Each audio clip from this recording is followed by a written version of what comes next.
కడప జిల్లా బదివేలు పట్టణ అభివృద్ధి సొసైటీ సభ్యులు బదివేలు పట్టణ సర్కిల్ ఇన్స్పెక్టర్ గా నూతనంగా బాధ్యతలు చేపట్టిన లింగప్పను మర్యాదపూర్వకంగా కలిసి శుభాకాంక్షలు తెలియజేశారు. సర్కిల్ ఇన్స్పెక్టర్ ని శాల్వాలతో కప్పి ఆత్మీయంగా ఆహ్వానించారు. నూతనంగా బాధ్యతలు చేపట్టిన సీఐ మాట్లాడుతూ చట్ట సంరక్షణకై తన వంతు బాధ్యతను నిర్వహిస్తానని తెలిపారు. కార్యక్రమంలో బదివేలు పట్టణ అభివృద్ధి సొసైటీ అధ్యక్షులు నాన్నపాల వెంకటేశ్వర్లు, ప్రధాన కార్యదర్శి బదివేలు గురుమూర్తి, గౌరవ అధ్యక్షుడు కొండపల్లి చిన్న సుబ్బారావు, ఉపాధ్యక్షులు కేవి సుబ్బారావు తదితరులు పాల్గొన్నారు.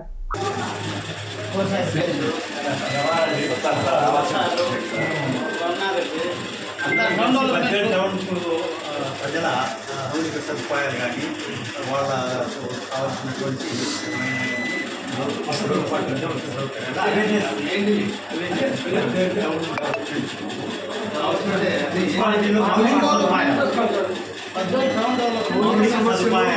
డెవలప్మెంట్ అంటే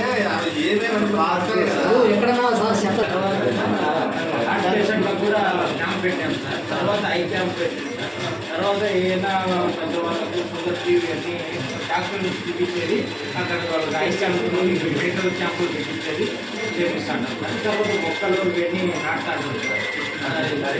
అవసరాలకు ఏదైనా ప్రభుత్వం దృష్టికి ఏదైనా చిన్న చిన్న సమస్యలు ఉంటే మున్సిపాలిటీకి అప్లై చేసి